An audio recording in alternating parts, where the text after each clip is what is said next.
네, 오늘 시편 91편 전체 말씀으로 더 주고 싶어 하시는 아버지라는 제목으로 하나님 말씀을 나누겠습니다.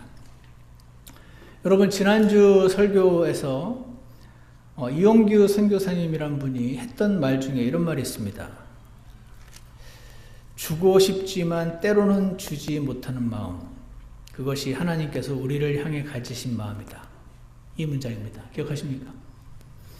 그 아들 동현이에게 다 사주고 싶은데 그렇게 하면 안 돼서 못 사주고 있는 그 이야기 하기 전에 했던 말이, 주고 싶지만 때로는 주지 못하는 마음이 하나님이 우리를 향해 가지신 마음이다. 이 문장이 오늘 그 말씀의 주제와 연관이 있는 것 같아서 제가 가져왔습니다. 여기서 주목할 말은 맨 앞부분입니다. 주고 싶지만. 하나님이 오히려 더 주고 싶어 하신다 하는 것을 여러분 믿으시죠? 잘 안 믿으시나 보죠? 저는 우리가 기도할 때 이 사실을 전제로 믿고 기도해야 된다고 생각합니다. 하나님이 오히려 더 주고 싶어 하시는데, 이거를 안 믿으면 어떻게 되냐면요, 사실은 이렇게 말하는 게 됩니다. 안 주면서, 왜 여러분 집에 개 키우시는 분들 음식 가져오면 애가 막 너무 막 먹고 싶어 할 때 줄까 말까 괴롭히는 거 해보셨습니까? 안 주면서 괴롭히면서 즐거워하는 하나님이 아니시다 하는 겁니다. 더 주고 싶어 하시는 아버지 하나님을 우리는 경험하며 살기를 원합니다. 그래서 그러려면 어떻게 해야 되는 거지? 하는 이 질문에 대해서 오늘 시편이 놀랍게 대답을 해주고 계십니다. 한번 살펴보겠습니다. 오늘 본문 시편 91편 1절부터 8절까지 말씀입니다. 한번 보겠습니다. 첫 번째, 그분의 어떠함을 소리내어서 고백할 때 더 주고 싶으신 아버지를 경험합니다 하는 내용을 우리가 볼 수 있을 것 같습니다. 1절에 보시면, 지극히 높으신 이의 은밀한 곳에 거하는 자는 전능자의 그늘 밑에 거하리로다. 여기 은밀한 곳이 전능자의 그늘과 대꾸를 이루고, 거하는 자는 거하리로다, 이 두 단어가 대꾸를 이룹니다. 2절에 내가 주에 대하여 말하기를 그분은 나의 피난처시요 나의 요새시요 나의 하나님이시니 내가 그분을 신뢰하리라 하리로다. 지금 시편 기자는요, 우리 하나님이 어떠하신 분인지를 머리로 알고 있지 않고 입을 벌려서 소리를 내서 고백을 하고 있습니다. 그분은 나의 피난처시오, 나의 요새시오, 나의 하나님이시니 내가 그분을 신뢰하리라 라는 말을 고백하며 지금 주님 앞으로 나아가고 있습니다. 요 1절과 2절이 이 시편 기자가 직접 한 일이고요, 3절부터 8절까지는 우리가 그분의 어떠함을 소리내어 고백할 때 더 주고 싶으신 아버지가 어떤 일을 해주시는지 그 결과들이 나와 있습니다. 3절에 보시면은 그분께서 너를 새 사냥꾼의 올무에서와 해로운 역병에서 확실히 건지시리로다. 우리가 삶을 살다 보면 우리가 망하게 하려고 일부러 덫을 놓고 그 덫에 들어오면 나를 망하게 하려고 기다리는 사람들을 때로 만나기도 합니다. 그런 우리를 가리켜서 새로, 어리석은 새는 나를 잡아먹으려고 하는 그 덫을 보지 못하고 바로 앞에 있는 그 먹이를 향해서 이렇게 쫓아가는 경향이 있지 않습니까? 그래서 우리를 망하게 하려고 하는 자를 새 사냥꾼이라고 하고, 그 새 사냥꾼이 올가미를 이렇게 놓고 기다리는데, 새는 그걸 피할 능력이 없지만 하나님께서 거기서 나를 건지시겠다 약속하시는 것이고, 해로운 역병, 전염병 같은 것을 가리키는데 확실히 건져주신 것이다 라고 약속을 하시고요, 4절에 그분께서 자신의 깃털로 너를 덮으시리니, 여기서는 이렇게 털이 이렇게 털이 많이 있는 날개를 가진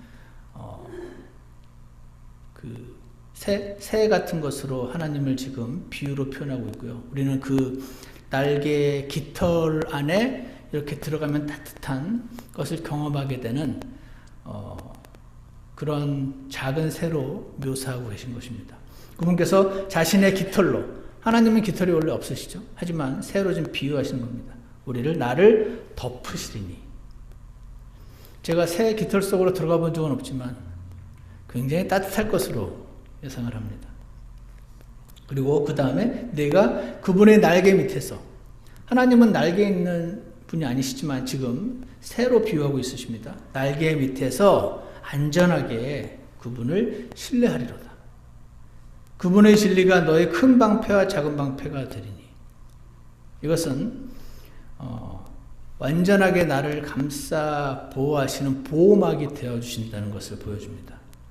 그래서 내가 밤에 임하는 두려움과, 여러분도 경험해 보시겠지만 이상하게 밤이 되면 어떤 두려움이 잘 엄습을 합니다. 걱정과 근심이 낮에도 있었겠지만 낮에는 바빠서 그런지 밤에 자꾸 생각이 떠오르면서 두려움이 임할 때가 있습니다. 밤에 임하는 두려움으로부터 건져주시겠다고. 그리고 낮에 날아드는 화살로부터. 낮에 날아드는 화살은요, 시편 64편 3절에 그들은 나를 막 미워하고 지금 죽이려고 하는 사람이 있는 거예요. 그들이 어떤 일을 하냐면 칼같이 자기들의 혀를 갈며, 그 말이 얼마나 날카롭고 가슴을 후벼 파는 말을 골라서 하는지 칼 같다고 말을 하고, 활을 당겨 독한 말들의 화살들을 쏘나니라고 말합니다. 활을 마치 쏘는 것 같이 그 말을 들으면 그 화살이 나한테, 그 말이 나한테 박혀서 독한 말들의 화살처럼 독이 온몸에 퍼져나가면서 걱정과 근심과 두려움과 미움과 분노로 나를 만들어버리는, 밤에 임하는 두려움과 낮에 날아드는 화살과 어둠 속에서 다니는 역병과 한낮에 피폐하게 하는 멸망을 무서워하지 않게 될 것이라는 말씀이 나와 있는 것입니다. 1000명이 내 곁에서 10,000명이 내 오른쪽에서 쓰러질 터이나. 왜 쓰러집니까? 방금 앞에 있는 어둠 속에 다니는 역병에 걸려서 쓰러지고 한낮에 피폐하게 하는 멸망, 이것은 지진이라든지 실제로 낮에 임하는 그런 멸망을 상징한다고 하네요. 그러니까 이런 재앙과 피할 수 없는 일들로 인해서 1000명이 쓰러지고 10,000명이 쓰러질 터이나 그것이 내게 가까이 오지 못하리라. 누구에게요? 누구이냐면 1절에 있는 은밀한 곳에 거하는 자, 전능자의 그늘 밑에 거하는 자. 기도하는 사람이 떠오르시죠? 저는 이걸 보면 기도하는 사람이 떠오릅니다. 은밀한 곳에 거하는 자, 주님과의 그 은밀한 교제 가운데 들어가 있는 자. 세상에서 버스 타고 차 타고 다니고 운전하고 다닐 때도 어떤 사람들은 주님의 은밀한 곳에 거할 수가 있습니다. 피지컬리 어떤 장소로 꼭 들어가야만 하는 것은 아닐 것이라고 생각합니다. 근데 누가 그러냐면, 내가 주에 대하여 말하기를 그분은 나의 피난처시오. 여러분 이렇게 기도해 보셨습니까? 주님, 당신은 저의 피난처십니다. 이렇게 말로 해보십시오. 주님, 당신은 나의 요새이십니다. 주님, 당신은 나의 하나님이십니다. 여기서 하나님의 엘로힘이더군요. 그러니까 창조주 하나님, 너무 어려워서 불가능한 것이 없으신 분. 당신은 나의 하나님이십니다. 내가 당신을 신뢰하겠습니다. 라고 그분의 어떠하심을 소리내어 고백할 때 우리는 더 주고 싶으신 아버지를 경험한다 하는 것을 보여주고 있는 것입니다. 여러분, 특히 남편분들, 아내분들의 이제 수고로, 우리 집안이 이렇게 참 잘 돌아가는구나. 그래서 내가 이제 내 아내가 수고하는 거 다 알지만, 여보 너무 고마워. 이렇게 말하시는 분들 잘 계십니까? 그러면 이제 우리 교회 분들은 보통 그거 말로 해야 합니까, 목사님? 우리 교회 자매님들은 저는 그런 말보다 그냥 돈으로 주는 게 좋겠어요. 이런 말들이 제가 이 말씀을 준비해서 많이 떠올랐지만, 여러분, 이 말하고 안 하고의 차이가 큽니다. 이미 다 알지만요. 말 안 해도 다 서로서로 알지만 그래도 고맙다고 말하고 당신 덕분이라고 말하고 당신을 신뢰한다고 말하고 나는 당신이 참 좋다고 말하고 이것이 중요합니다. 어떻게 합니까? 여러분 자녀들이 어머니들에게 아버지에게 사실은 저 밑에 감사한 마음이 있습니다. 근데 그 아이들이 엄마가 저는 내 엄마여서 나는 너무 좋아요. 이게 모든 아이들의 사실은 저 밑에 있는 진심일 거라고 저는 확신합니다. 하지만 그 말을 할 때 어떻습니까? 하는 것과 안 하는 것의 차이는 천양지차일 것입니다. 놀라운 것은 하나님도 우리의 이런 목소리를, 우리의 이런 고백을 듣기를 기뻐하신다는 것입니다. 사실 하나님이야말로 말 안 해도, 우리가 말 안 해도 우리 속마음을 다 들여다보실 거 아닙니까? 그런데도 하나님의 자녀들이 입술을 벌려서 소리를 내서 목소리로 내가 내 죄에 대하여 말하기를 당신은 나의 피난처이십니다. 당신은 저의 요새이십니다. 당신은 나의 창조주, 전능자, 구원자, 어려운 일이 없으신 분이십니다. 제가 당신을 신뢰합니다. 이런 고백을 듣기를 기뻐하실까요? 안 기뻐하실까요? 이러한 믿음의 고백이 우리들과 우리 주 하나님을 더 깊이 연결되게 해주신다 하는 것을 기억하시기를 원합니다. 성경에 보면은요, 입으로 말하고 입으로 시인하는 것의 중요성을 굉장히 여러 군데서 말씀하십니다. 우리는 이렇게 생각할 수 있죠. 말로 하는 건 누가 못해. 행동이 중요하지. 그것도 일면 맞는 면이 있습니다. 근데 성경은요, 행동 중요하지. 그 행동도 해. 그리고 말도 해. 그렇습니다. 로마서 10장 10절에는 사람이 마음으로 믿어 의에 이르고 입으로 시인하여 구원에 이르느니라. 이렇게 말씀하시거든요. 입으로 시인하여 구원에 이른다는 말씀이 나옵니다. 시편 50편 15절에서는 고난의 날에 나를 부르라. 고난의 날에 마음속으로 계속 기도하시는 분도 계실 건데 하나님은 call upon me in the day of trouble. 나를 부르라고 하십니다. 부르려면 목소리를 내야 되는 것입니다. 내가 너를 건지리니 내가 나를 영화롭게 하리로다. 이렇게 말씀하시고요. 마태복음 10장 32절에서는 누구든지 사람들 앞에서 나를 시인하면 나도 하늘에 계신 내 아버지 앞에서 그를 시인할 것이다 라고 말씀하십니다. 누구든지 사람들 앞에서 예수님을 시인하면 그를 구원해 주실 것이다 말이 아니고 사람들 앞에서 나를 시인하면 아버지 앞에서 그를 시인하실 것이란 말은 그를 높이시겠다는 뜻입니다. 그러므로 사랑하는 여러분, 오늘 집에 가셔서 잠자리에 드시기 전에 목소리를 내서 주님께 기도하시겠습니까? 알지만 소리 내어서 고백하는 것의 중요성을 여러분의 자녀들을 생각을 해보시고 꼭 기억하셔서 주님께 목소리를 들려드리시기를 원합니다. 91편 9절부터 13절까지도 보겠습니다. 더 주고 싶은 아버지를 경험하는 것, 지금 우리가 살펴보는데 하나님을 처소로 삼을 때 더 주고 싶으신 아버지를 경험한다 하는 것을 알 수가 있습니다. 9절 보시면 나의 피난처 되시는 주 곧 지극히 높으신 이를 내가 내 처소로 삼았으므로. 그 하나님을 지극히 높으신 분을 처소로 삼는다. 처소로 삼는 사람들이 있다는 것입니다.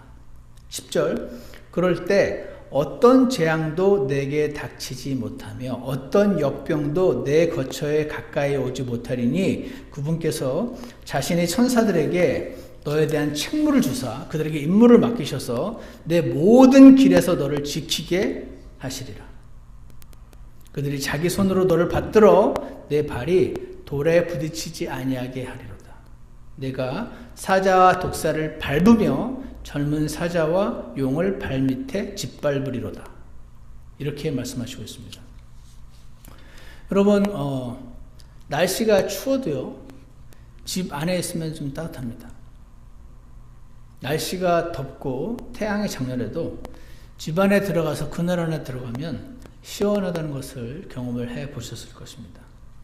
반면에 여러분, 야외에 나가서 집 밖에 나가 있으면 쉽게 더워지고 쉽게 추워지고 쉽게 피곤해지는 것을 경험합니다. 바람과 날씨가 좋아도요, 바람과 태양 아래에 있으면 피곤해집니다. 마찬가지로 우리는 하나님 밖에 나와 있으면, 하나님이 나의 초소가 아니라 그 초소로부터 나와 있으면 우리는 쉽게 피곤해지고 영적으로, 쉽게 영적으로 지치고 쉽게 영적으로 침체되는 사람들인 것입니다. 왜냐하면 하나님이 그렇게 디자인을 해 놓으셨기 때문입니다. 하나님이 우리 믿는 이들의 처소, 집으로 디자인을 해 놓으셨기 때문에 그렇습니다. 그래서 오늘 시편 기자가 이 축복의 비결을 말을 해주고 있습니다. 나의 피난처 되시는 주, 곧 지극히 높으신 이를 내가 내 처소로 삼았으므로, 내 집으로 삼았으므로, 무슨 틈만 나면 그 집 안에 들어가므로 라는 것입니다. 그럴 때 우리가 방금 보았던 10절부터 나온 하나님의 놀라운 약속이 우리에게 성취된다는 것을 보여주고 계십니다. 하나님을 처소로 삼는 건 어떤 걸까요? 요한복음 15장 4절에서 이렇게 말씀하십니다. 내 안에 거하라. 예수님께서 내 안에 거하라 그러십니다. 나도 너희 안에 거하리라. 가지가 포도나무 안에 거하지 아니하면 스스로 열매를 맺을 수 없는 것 같이 너희도 내 안에 거하지 아니하면 더 이상 열매를 맺을 수 없느니라. 하나님을 처소로 삼는 것은 예수님 안에 거하는 것을 말하는 것이라고 믿습니다. 우리가 포도나무이신 주님께 연결되면 우리 안에서 성령의 열매가 맺힙니다. 사랑과 기쁨과 화평과 안식과 여러 성령의 열매들이 우리에게 맺히는 것은 이제 우리가 구원받은 지 오래돼서 경지에 올라서 맺히는 것이 아니고 그때 그 순간 주님께 연결되어 있기 때문에 그렇습니다. 그런데 내 안에 거하지 아니하면 열매를 맺을 수 없습니다. 근데 더 정확히 말하면 기쁨과 화평과 오래 참음의 열매는 안 맺히고 다른 열매들이 막 맺힙니다. 기쁨 대신 분노와 기쁨과 열매? 오래 참음. 예를 들어서 오래 참음이 열매란 말이에요. 근데 주님을 처소로 안 삼으면 오래 참음의 열매가 안 맺힙니다. 금방 팩 하고 퓨즈가 끊어지게 되는 것입니다. 우리가 그분의 어떠함을 소리내어 고백할 때, 하나님의 처소로 삼을 때 우리는 더 주고 싶은 아버지를 경험하게 된다. 여러분 다 아실 것입니다. 오늘 기억하시고 주님 앞으로 나아가는 시간이 꼭 있으시기를 원합니다. 마지막으로 세 번째로 91편 14절부터 16절을 보시면 하나님께 사랑을 고백할 때 더 주고 싶은 아버지를 경험한다. 이렇게 말씀하시고 있습니다. 시편 91편 14절에 그가 내게 사랑을 품었으니 그러므로 내가 그를 건지리라. 그가 내 이름을 알았은즉 내가 그를 높이 세우리라. 그가 나를 부르리니 내가 그에게 응답하리라. 고난당할 때에 내가 그와 함께하여 그를 건지고 존귀하게 하리라. 내가 그를 장수하게 하여 그를 만족시키며 나의 구원을 그에게 보이리라. 여러분 이 시편 우리가 방금 읽었던 14절, 15절, 16절이 시편 91편 전체의 클라이막스입니다. 어떻게 알죠? 왜냐면요 그 앞에는 하나님이 직접 등장 안 하시고 다윗이 얘기합니다. 근데 여기서부터는 그가 내게 사랑을 품었으며 하나님이 1인称 시점으로 14절에 등장하시고 있는 장면입니다. 1인칭 응답 선언인 것이죠. 시편 기자는 지금까지요, 하나님을 초소로 삼은 자에게 어떤 보호와 은혜가 임하는지, 그분의 어떠함을 소리내어서 고백하는 자에게 어떤 하나님의 축복이 임했던 것인지를 노래했지만, 이제는 하나님이 직접 등장하셔서 하나님의 입으로 친히 약속을 해주고 계신 것입니다. 그가 내게 사랑을 품었으니 내가 그를 건지리라, 이렇게 말씀하시는 것입니다. 여러분, 예전에 제가 비블리컬 히브리 포이트리, 성경의 히브리어 시의 특징은 뭐다? 앞으로 한 3번은 더 해야 될 것 같습니다. 대꾸법이다. 얘기했던 기억하시죠? 패럴렐리즘. 자, 나중에 또 묻습니다. 시편, 물론 시이기 때문에 여러 가지 직유법, 은유법, 의인법, 과장법 다 나옵니다. 그런데 특징이요, 패럴렐리즘입니다. 이거 왜 말씀드리냐면 14절 보세요. 그가 내게 사랑을 품었으니 그가 내 이름을 알았은즉 그가 나를 부르리니. 요 세 프레이즈가 같은 위치에 놓여 있어요. 이게 무슨 말이냐면, 그가 내게 사랑을 품은 것이 내 이름을 아는 것이고, 내 이름을 아는 자는 나를 부른다는 것입니다. 이게 한 세트인 겁니다. 내 이름을 알았다는 건 뭡니까? 하나님의 이름 스펠링을 알았다는 뜻이 아닙니다. 히브리어로 이름을 안다는 것은 그분의 성품을 안다는 겁니다. 이런 거랑 비슷한 것 같아요. 우리나라에서는 이런 말을 합니다. 여기서 이거를 안 먹으면 김기로가 아니지. 이런 말을 예를 들어서 아내가 한다고 칩시다. 그게 이름을 안다는 것은 그분의 그 성품과 그가 어떤 행동, 어떤 때 어떤 행동을 하는지 인격적으로 안다는 뜻입니다. 그러므로 이름을 안다는 것, 성품을 아는 것, 하나님의 성품을 아는 것, 하나님이 어떤 분인지 인격적으로 아는 것, 알게 되면 깊이 알게 될수록 어떻게 될까요? 신뢰하게 되겠죠. 아, 이분은 내가 가끔씩 우리 집 개한테 이거 줄까 말까 괴롭히는 분이 아니야. 이분은 막 어떻게든 더 주고 싶어 하시는 분이야. 알게 될수록 그분을 신뢰하게 되겠죠. 지금 내가 원하는 걸 아직 안 주셨는데 지금 막 나 괴롭히려고 일부러 안 주시는 게 아닐 거예요. 다 이유가 있을 거예요. 이유는 나는 모르지만. 아까 우리 불렀던 찬송가가 나는 알 수 없지만, 그 찬송가 있더라고요. 나는 알 수 없지만 주는 모든 것을 아시네. 그 찬송가와 연결되는 말인 것 같습니다. 우리가 그분의 이름을 알게 되면 그분의 성품을 알게 되고 그분이 어떻게 행동하시는지 인격적으로 알게 되고, 그럼 그분을 더 신뢰하게 되고, 그러면 그분을 사랑하게 되는 것입니다.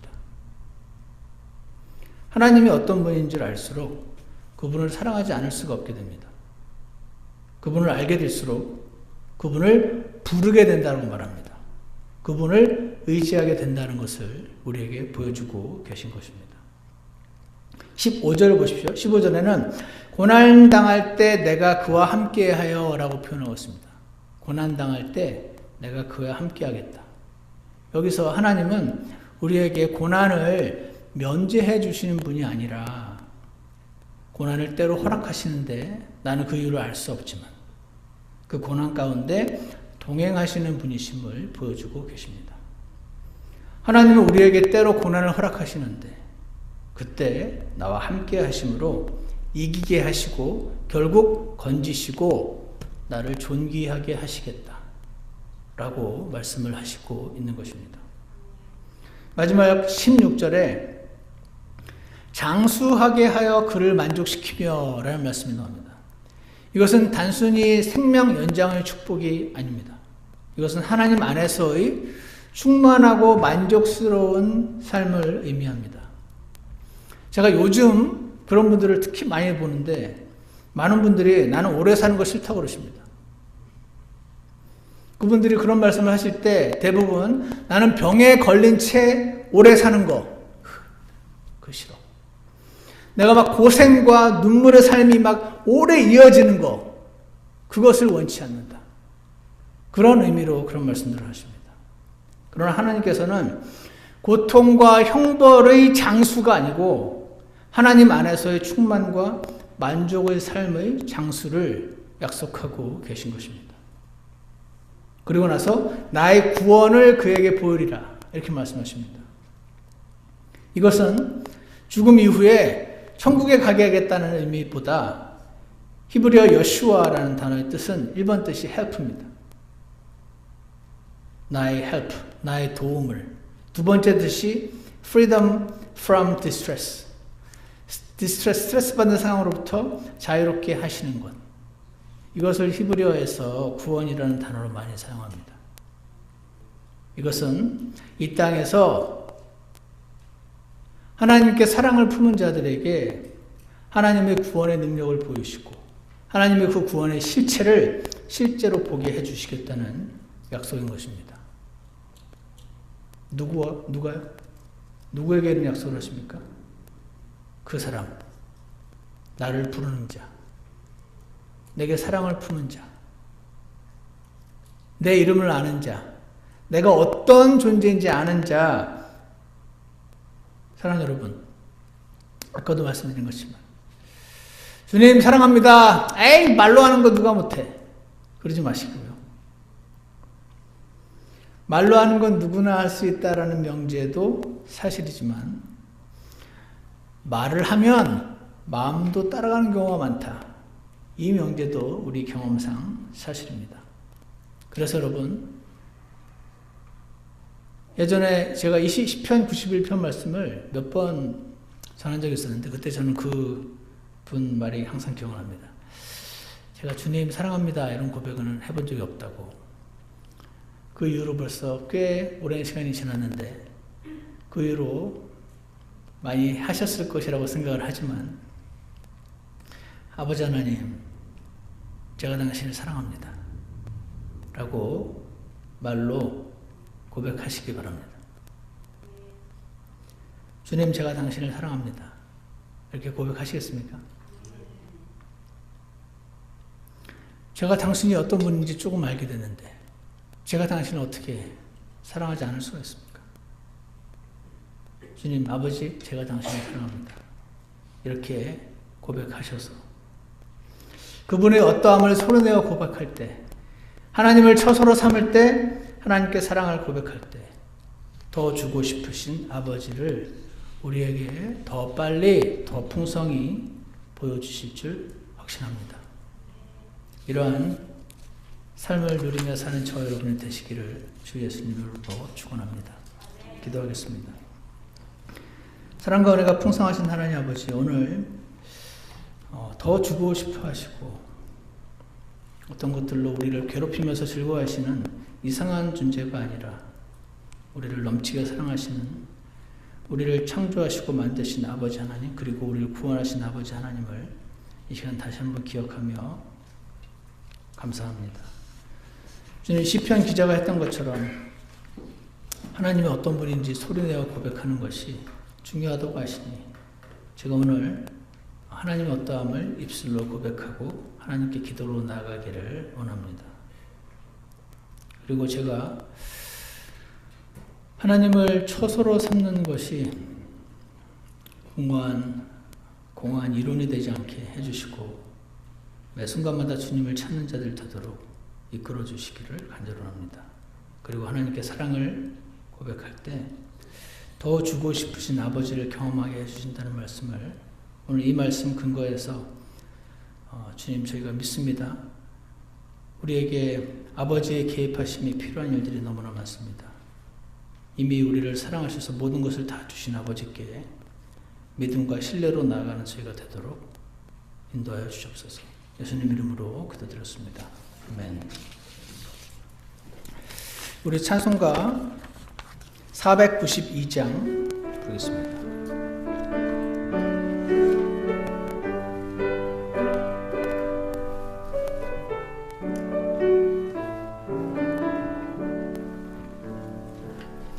나는 인생의 산과 들 방황하며 삶의 의미를 찾았지.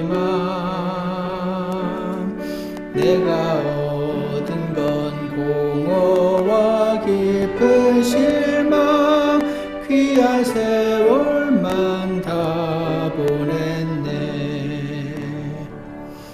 어느 날 주님이 나를 부르시어 사랑의 품에 안으실 때 나는 주님께 매혹돼 이끌리며 인생의 참뜻 알게 됐네. 2절 이제 영광의 주 예수 얼굴 볼 때 날 위해 가시관 쓰셨네. 못 박힌 두 손 상처 생생하여 나는 사랑의 손 잡았네. 지금 난 여기서 그리스도 누려 날로 그와 더 친근해져. 시냇물을 넣어 바다에 돌아가듯 나는 주 안에 잠겨진. 우리 잠깐 기도하는 시간 갖겠습니다. 우리 하나님 아버지는 정말 더 주고 싶어 하시는 아버지이십니다. 오늘 말씀에 따라서 이 더 주고 싶어 하시는 아버지를 우리가 경험하게 되기를 원한다는 고백을 드리기 원합니다.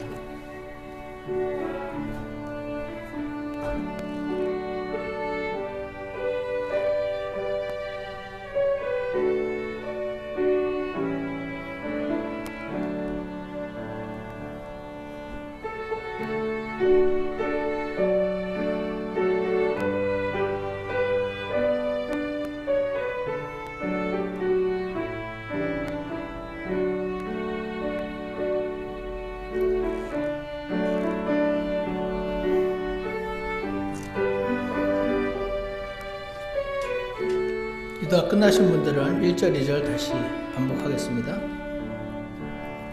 나는 인생의 산과 들 방황하며 삶의 의미를 찾았지만